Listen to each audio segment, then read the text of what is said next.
And hello, everyone. I'm your host, Daren Jaime, and today is Wednesday, September 12th, 2018. Of course, you're watching Open, a live program bringing the Bronx and New York City straight to your TV set.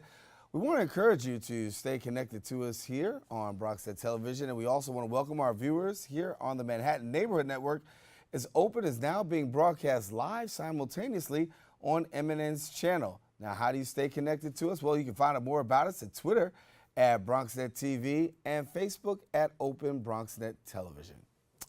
Well, kicking our show off after the murder of Bronx teenager Lisandro Jr. Guzman Feliz outside a bodega, a new legislation is being introduced requiring businesses to protect young children in their neighborhood. Here to tell us a little bit more about that is Assemblyman Victor Pichardo. We welcome you back to the show. And Assemblyman Pichardo, thanks for being with us. Always a pleasure being here with you, Daren. Yeah, let's walk through this for a minute, because obviously anybody who knows the story of Junior knows that this was a horrific murder. Absolutely. That happened right here in our borough. The grip, not just the city, but really nationwide support. Sure. And at the end of it, we know that a lot of questions came into contact about the bodega. Some people wanted the bodega to be shut down. Other people said there's plenty of things that happen. Sure. This sparked legislation. So walk us through a little bit about Junior's Law here. Well, first of all, this started as an idea from Luis Torres from PS 55, as well as my colleague, Senator Luis Sepulveda. That basically, there was this idea that maybe the bodega owner didn't help, and then there was video that showed that he did, so it wasn't clear. So what this legislation really does is that it creates an affirmative legal response and obligation for individuals to help individuals if they're seeking help, let's say in the case of what happened to Junior, which unfortunately, again, it cost this young man his life, but hopefully something positive comes out of it. And besides that, there are certain things that small businesses are required to meet, which are regulations under OSHA, which a lot of them haven't, which in this legislation requires them to have at least a first aid kit on premises, just in case, if someone comes in with a grievous injury, that can be at least given first aid and potentially be given the chance to survive that attack or injury. What kind of pushback have you gotten from bodega owners? Actually, it's mixed, but most of them want to be part of the solution. They want to be part and engage in the conversations in making sure that, because they understand that if they have a safe environment to operate in, that their owners and their members can make a decent profit. And again, these bodegas are synonymous with our communities.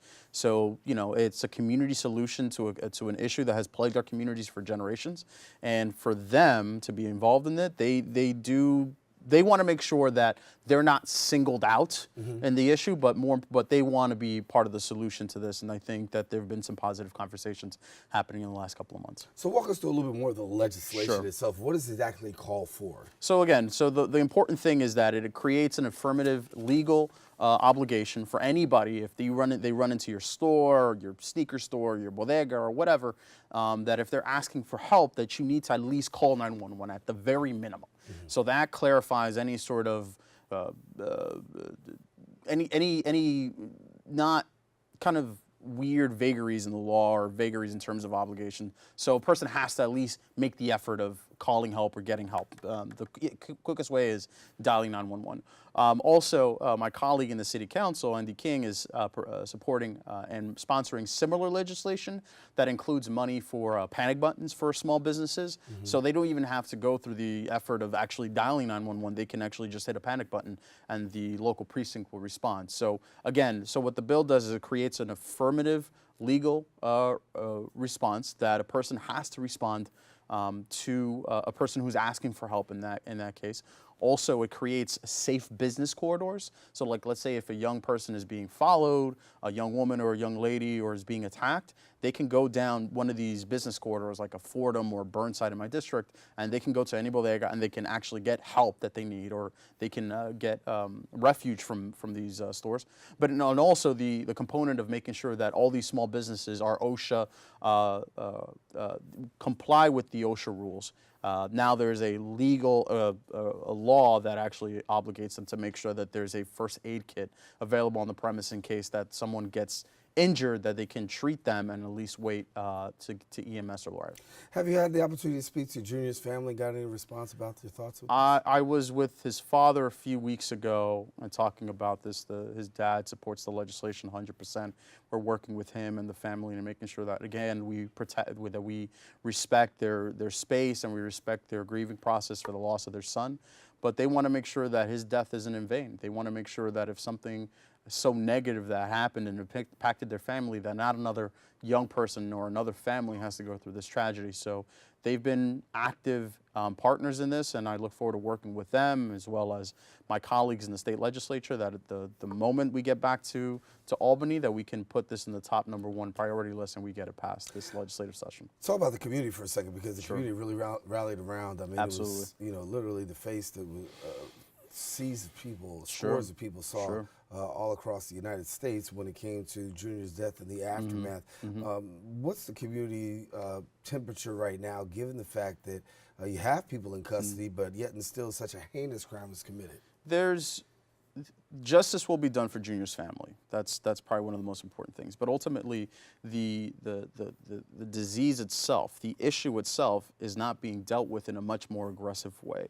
Why did these individuals felt compelled that they can chase down a kid and slaughter him like an animal in the streets, and basically they necessarily didn't care about the consequences?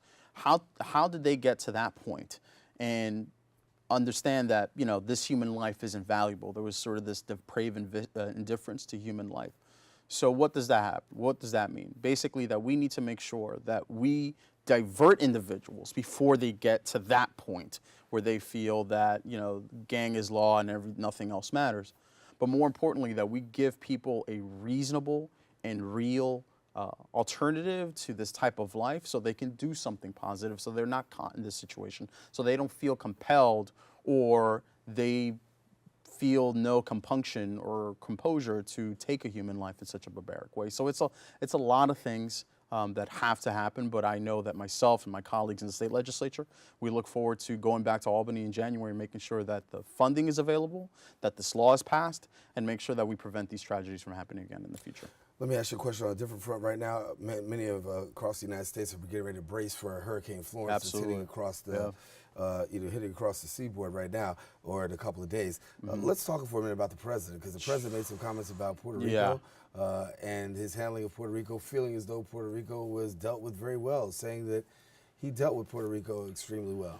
Well, because this is a family-friendly program, I'll refrain from using certain language about the president. I think the president shows time and time and again he is incompetent, he is uncaring, and particularly for communities of color, he doesn't really care. It's about his ego, it's about his perception, and if you tell me that 3,000, at conservative estimates, 3,000 lives being lost, barely at power in the island, infrastructure still trying to get up and running is a success, I couldn't tell you what a failure is, but I can tell you personally, as an individual, as a man, my wife is Puerto Rican, my daughter's Puerto Rican, my nieces and nephews are Puerto Rican, and this individual basically called that this was a success. It is offensive, it's ridiculous, and really right now what we need is a Congress that have a backbone and stand up to this president and actually do their jobs to hold this man accountable and make sure that he's actually doing the job, or that we find someone that can actually be the president of the United States in a couple of years and do the job that is required, which is to protect and defend all Americans regardless of where they live. All right. Well, Assemblyman Victor Pichardo from the 86th Assembly District coming here to talk a little bit about Junior's Law. Got that in there. Thank you so much for sharing. Now, talk to us about the legislation. You guys go back in January, right, before we get out of here. Absolutely. It goes back in January. Are you confident that it'll hit the table and move forward rather quickly? Absolutely. I've been having conversations again with Senator Sepulveda, who's leading the charge in the upper chamber, myself. I've spoken to many of my colleagues who are signing on immediately as co-sponsors, and we're going to sit down with the Speaker very soon, and hopefully during the legislative and the budget process, that not only do we pass the law, but we include funding for certain programs and anti-gang initiatives in the state budget, so that we prevent these tragedies from happening and make sure that we pass this law. All right, Assemblyman Pichardo, thank you so much for coming with us, being here with us. Always a pleasure, Daren. Assemblyman Victor Pichardo here with us here on Open. Now, we do have more news, and we got to take a quick break.